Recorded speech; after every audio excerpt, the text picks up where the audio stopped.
अगर इस तरह से हो जी 16 को हम डिवाइड करें 2 के साथ, ठीक है, तो हमारे पास जो आंसर आएगा 2 8 टाइम्स 16, ठीक है, हमारे पास रिमाइंडर 0 आ गया। अब दूसरे केस में अगर आप देखें, अगर हम 17 के साथ डिवाइड करें 2, ठीक है, तो हमारे पास 2 8 टाइम्स अगेन 16 आएगा, लेकिन इस केस में हमारे पास 1 रिमाइंडर है, ठीक है।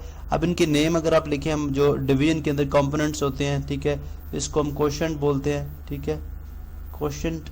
इसी तरह जो डिवाइड हो रहा होता है उसको हम डिविडेंड बोलते हैं, ठीक है, जिस चीज़ से हम डिवाइड करते हैं उसको हम डिवाइज़र, जैसे यहाँ पे 2 इज़ ए डिवाइज़र, ठीक है, डिवाइज़र। और इसी तरह से 1 जो है, यानी जो चीज़ हमारे पास सब्ट्रैक्शन में बचती है उसको हम क्या बोलते हैं, रिमाइंडर, ठीक है।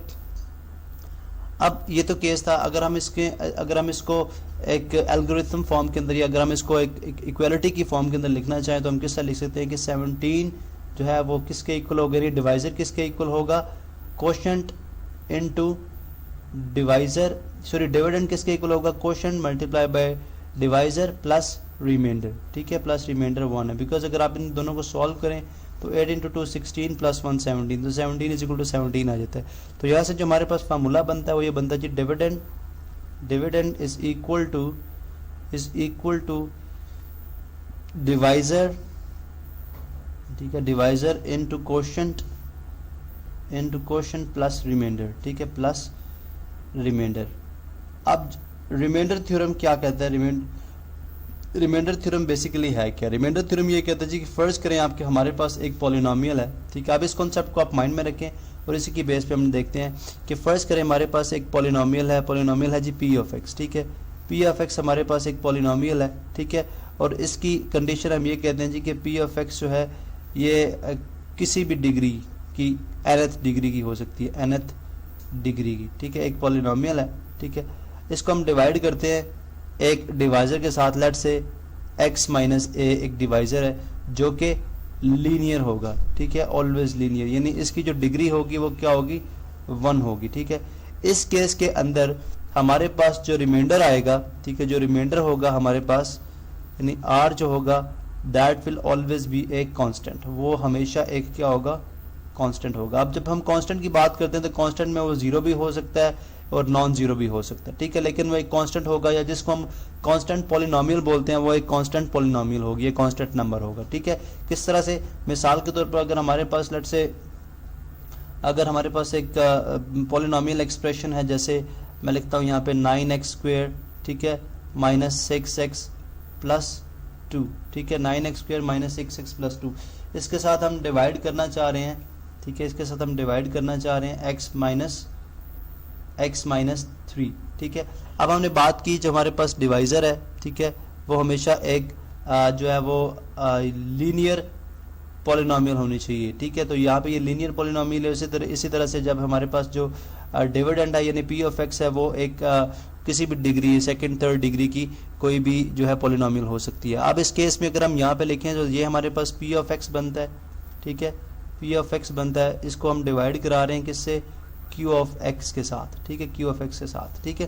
तो इसमें जो है रिमाइंडर थ्योरम के मुताबिक ये बात आती है कि जब भी हम इस तरह से डिवाइड करें कि हमारे पास जो है वो एल्गोरिथम फॉर्म जब हम लिखते हैं, ठीक है, एल्गोरिथम फॉर्म से मुराद जब हम इक्वलिटी की फॉर्म में लिखेंगे डिविडेंड, डिवाइजर और क्वोशंट प्लस रिमाइंडर को, ठीक है, तो दैट इज इक्वल टू किस तरह से आ जाएगी जी, कि आ जाएगी पी ऑफ एक्स, ठीक है, पी ऑफ एक्स इक्वल होगा किसके, Q of x into x minus 3, यानी जो डिवाइजर प्लस रिमाइंडर आर, ठीक है, और रिमाइंडर जो होगा वो हमेशा क्या होगा, एक कांस्टेंट होगा। क्या होगा, अगर आप देखें इस इक्वेशन को अगर मैं यहाँ पे बैलेंस करना चाहूँ, ठीक है, यहाँ पे अगर मैं इस चीज़ को for any value of x, ठीक है, ये जो है एक आइडेंटिटी है, ठीक है, जो कि that is true for any value of x, ठीक है, किसी भी रियल नंबर ऑफ एक्स के लिए ये ट्रू है। यहाँ पे जैसे मैंने एक्स माइनस 3 लिया हुआ है, ठीक है, यहाँ पे हम एक्स माइनस ए भी ले सकते हैं, जनरल कर सकते हैं इसको, ठीक है। अभी हम देखते हैं जी कि अगर मैं यहाँ पे x इज इक्वल टू 3 लूँ, ठीक है, तो मेरे पास बनेगा p of 3 is equal to q of 3 into 3 minus 3 plus r, ठीक है। लेट्स से इस इक्वेशन को हम बोलते हैं इक्वेशन नंबर 1, ठीक है। लेट्स पी ऑफ 3 मेरे पास किसके इक्वल आ जाएगा, पी ऑफ 3 मेरे पास आ जाएगा, पी ऑफ 3 मेरे पास आ जाएगा किसके इक्वल जी, आर के इक्वल, ठीक है। यानी ये 3 - 3 0 हो जाएगा और ये मेरे पास किसके इक्वल आ जाएगा, आर के इक्वल, ठीक है। तो यहाँ पे मैं आर की जगह क्या लिख सकता हूँ देन, पी ऑफ 3। तो मेरे पास ये इक्वेशन जो बन जाएगी वो बन जाएगी जी p of x is equal to q of x into x minus 3 plus p of 3, ठीक है। ये मेरे पास इक्वेशन बन गई। इसका मतलब है इसका हमारे पास कोई रिमाइंडर है। अब इसका कॉन्सेप्ट आपको ज़्यादा बेहतर इस तरह से समझ आ जाएगा अगर हमारे पास यही सवाल हो, ठीक है, जो गिवन है 9x² - 6x + 2 divided by x - 3 और हमें ये बोला जाए कि अब इसका रिमाइंडर फाइंड आउट करें विदाउट डिवाइडिंग, ठीक है। तो हम क्या करेंगे कि हम p ऑफ x यानी गिवन p ऑफ x के